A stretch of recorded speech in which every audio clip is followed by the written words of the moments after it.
మీకు చాలా అవమానాలు జరిగాయి, ఘోరమైన అవమానం జరిగింది. 2019 ఎన్నికలకు ముందు ఎమ్మెల్సీ తీసుకొని 5 ఏళ్ల పాటు అధికార పార్టీలో ఉంటూ ఎన్నికలకు ముందు మీరు ఎందుకు పార్టీ మారారు? అది చెప్పండి స్ట్రైట్గా నాకు. ఎందుకంటే 5 ఏళ్ల పాటు అధికారాన్ని అనుభవించారు మీరు. 5 ఏళ్ళ అధికారం అనుభవించారు. 5 ఏళ్ల పాటు అధికారం అనుభవించాల, నరకయాత్ర పడ్డాను. ఆ నరకయాత్ర పడే బదులు హ్యాపీగా టీడీపీలోకి పోయిండొచ్చు కదా. ఇప్పుడు ఎందుకంటే ఉంది కదా, ఇప్పుడు ఎందుకంటే ఉన్న పరిస్థితులు క్యాడర్ రకరకాలుగా ఉంటాయి. ఇప్పుడు ఒక నిర్ణయం అనేది మన వ్యక్తిగత నిర్ణయం చేసి అసలు రాజకీయాలు వదిలిపెట్టాలనుకునే పరిస్థితి వచ్చిన కొన్నాళ్ళు మానుకుందాం వద్దంటారు. మనకు ఎందుకంటే కొన్ని ఉంటాయి, మన కోసం మన రాజకీయాలు చేయటం వేరు, జనం కోసం రాజకీయాలు చేయటం, మన నమ్మిన వాళ్ళ కోసం రాజకీయాలు చేయటం వేరు. నేను వాస్తవంగా ఆలోచించింది ఏంటంటే పదవి కోసం ఇంకోటి కోసం కాదు, అక్కడ పార్టీ సంస్థ డిస్టర్బెన్స్ అయింది, క్యాడర్ ఇబ్బంది పడతాడు ఆలోచన తాగి 4 సంవత్సరాల పాటు చాలా అవమానాలు. 2024 ఎన్నికల్లో మీరు టికెట్ ఆశించారు, టికెట్ లేదన్నారు. ఓకేనా, టికెట్ లేదని కావాలంటే ఎమ్మెల్సీ ఎక్స్టెన్షన్ చేస్తామన్నారు, మీకు ఎమ్మెల్యే టికెట్ కావాలనుకున్నారు. కానీ తీరా చివరికి వచ్చి మీరు అసంతృప్తికి లోనయ్యారు. టీటీడీ బోర్డు చైర్మన్ అని వాళ్ళంతకు వాళ్ళే అనుకున్నారు, పేపర్లలో బయటకు వచ్చింది, అది కూడా గలంత అయిపోయింది.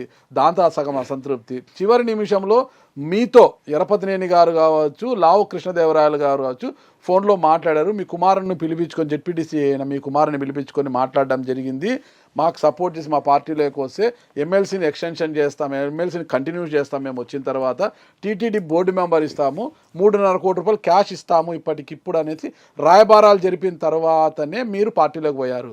అయితే మీరు పార్టీని వీడింటే లావు కృష్ణదేవరాయలతో పాటు మీరు పార్టీలోకి వెళ్ళాల్సింది, కానీ ఆయన చేరిన తర్వాత 20 రోజులకు మళ్ళీ మీరు పార్టీలోకి వెళ్ళారు. లేదు, ఇప్పుడు ఎందుకంటే ఎవడు ప్రోత్సహించిందో ఎవడు చేసిందో కాదు, ఎవడు నా ఇష్టానుసారని వెళ్ళాలనుకున్న పరిస్థితి ఉంది. అది లేకపోతే ఎప్పుడు వెళ్ళలేదు, ముందెందుకు వెళ్ళలేదు, వెనక్కి వెళ్ళలేదని పరిస్థితిని బట్టి అవగాహన చేసుకొని ఉండే క్యాడర్ని బట్టి ఆలోచించే ఎవడు కూడా నన్ను ప్రోత్సహించాలా. ఈ పార్టీలో మనకు మనుగడ లేదన్నట్టు ఒక ఆలోచన నాకు వచ్చింది. పార్టీకి సంబంధించినటువంటి విధానాలకు సంబంధించి కానీ, పార్టీకి సంబంధించినటువంటి అడ్మినిస్ట్రేషన్ సంబంధించి కానివ్వండి, నాకు నచ్చే పరిస్థితులే పోవాలని ఎప్పుడో నిర్ణయం తీసుకున్నాను. బయటకు వెళ్ళిన ప్రతి ఒక్క వైఎస్ఆర్సీపీ నాయకుడు, లోపల ఉన్న వైఎస్ఆర్సీపీ నాయకుడు, ఓడిపోయిన ఎమ్మెల్యేలు కూడా జగన్మోహన్ రెడ్డి వైఫల్యము సజ్జల రామకృష్ణారెడ్డి గారి చుట్టూ, ధనంజయ రెడ్డి గారి చుట్టే మొత్తం వేళ్ళని తిప్పుతున్నారు. మీరేమంటారు దానికి? ఉంది, కొంత వాస్తవం కూడా ఉంది. ఇదొక్కడే కారణం. నేను అనేది ఏంటంటే, నేను బయటికి వెళ్ళడానికి కారణం ఇదొక కారణం ఉంది, లోకల్గా ఉన్న ఏదొక కారణం. అది ఇప్పుడు ఉన్నటువంటి అధిష్టాన వర్గానికి సంబంధించినటువంటి విషయం కానివ్వండి, అధిష్టాన వర్గం వంటేది పోగొట్టు సంబంధించి కానివ్వండి, వాళ్ళు ఏ విధంగా ఆ గౌరవానికి సంబంధించి కానివ్వండి, ఆ విధమైన గౌరవం లేకపోవటం కానివ్వండి, గుర్తింపు లేవడం ఒక కారణం అయితే, మా కాన్స్టిట్యూన్సీ సంబంధించినటువంటి జరిగినటువంటి పరిణామాలకు ఒక కారణం. ఏం జరిగాయి మీ కాన్స్టిట్యూన్సీలో? కాన్స్టిట్యూన్సీ నేను ఎమ్మెల్యేగా ఉన్నప్పటికీ ప్రోటోకాల్ లేదు, మా ఎవరికి కూడా ఫోన్ చేయాల్సిన అవసరం లేదు, ఎంఆర్ఓ సంబంధించిన మా కానివ్వండి ఏ ఆఫీసర్ కూడా ఫోన్ చేయాల్సిన అవసరం లేదు. నా ఎమ్మటి తిరిగే క్యాడర్కి సంబంధించి ఇబ్బంది పెట్టిన పరిస్థితి ఉంది. నేను సంబంధించి పార్టీకి సంబంధించి విప్ అయినప్పుడు కూడా కనీసం అడిగే సెక్యూరిటీ ఉన్న పరిస్థితి.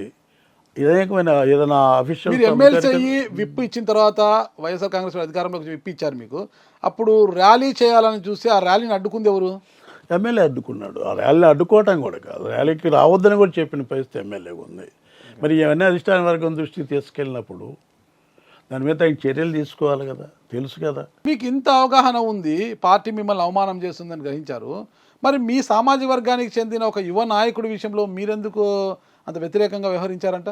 ఎవరు? యనమల నాగార్జున యాదవ్.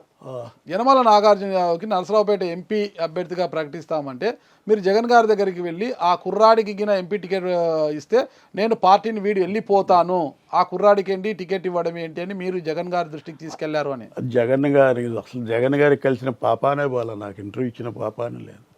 దాదాపు సంవత్సరం నుంచి కూడా నేను ఇంటర్వ్యూ అడిగాను, కనపడబుల్ ఇంటర్వ్యూ 10 నిమిషాలు మాట్లాడి ఇంటర్వ్యూ ఇచ్చినటువంటి పరిస్థితి లేదు. నాగార్జున యాదవ్ అభ్యర్థిత్వాన్ని మీరు వ్యతిరేకించారా లేదా? నేను వ్యతిరేకించలేదండి. నేను ఉండాలని ఆలోచన, ఇప్పుడు ఉండాలన్న ఆలోచనతో ఉండి పార్టీలో ఉండాలని నేను అసలు వ్యతిరేకించిన సమస్య లేదు. అది మీరు చెప్తున్నారు వింటాను తప్ప, జగన్మోహన్ రెడ్డి దగ్గర నేను పోవటం కానివ్వండి, నాగార్జున నేను ఎందుకు వ్యతిరేకిస్తాను? వ్యతిరేకించాలి అవసరం ఏముంది అతనికి? నేను అసలు ఎట్టి పరిస్థితులు వ్యతిరేకించాలి అవసరం కూడా నాకు లేదు. వైఎస్ఆర్ కాంగ్రెస్ ఎమ్మెల్సీగా ఉంటూనే యువతలకు వచ్చేసారు. పార్టీ ఫిరాయింపుల చట్టం కింద వాళ్ళు మిమ్మల్ని డిస్క్వాలిఫై చేశారు కదా, దాని మీద మీరు కోర్టుకు వెళ్ళారు. సరే, వాళ్ళ పదవి వాళ్ళకి ఇచ్చేచ్చు కదా, రాజీనామా చేసి రావచ్చు కదా, అలాగే వచ్చారు. వాళ్ళు డిస్క్వాలిఫై చేసి చైర్మన్ గారు నిర్ణయం తీసుకుంటే మీరు దాని మీద హైకోర్టుకి ఎందుకు వెళ్ళారు? డిస్క్వాలిఫై చేశారు, డిస్క్వాలిఫై చేసింది వాస్తవే. నేను అసలు వాస్తవంగా అయితే నేను ఒకటే అనుకున్నాను, నాకు ఇచ్చినటువంటి పదవి నాకు ఇచ్చింది కాదు అది. ఆ రోజున ఎప్పుడు ఇచ్చారు? ఆ.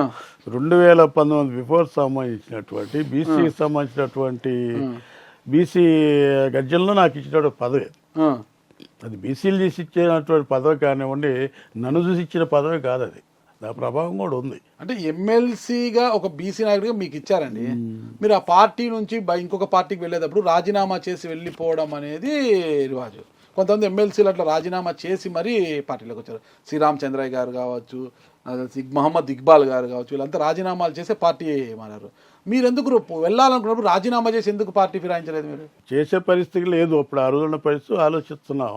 రెండవది ఏంటంటే ఆ ఆలోచన రాలేదు. అయినా ఏముంది, ఇక్కడ 1 సంవత్సరం ఉంటుంది.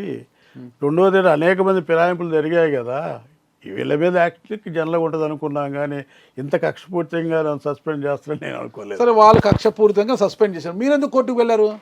నేను నా మౌఖికంగా నా మాటలు వినలేదు కదా అసలు. ఓకే. ఇప్పుడు వాళ్ళు ఏదన్నా ఉంటే యాజ్ పర్ రూల్స్ ప్రకారం వచ్చేసి చైర్మన్ గారికి సంబంధించి పిలిపించేసి సిట్టింగ్ చేసి మారేవా లేదా ఏంటి ప్రాబ్లం విచారించాలిగా.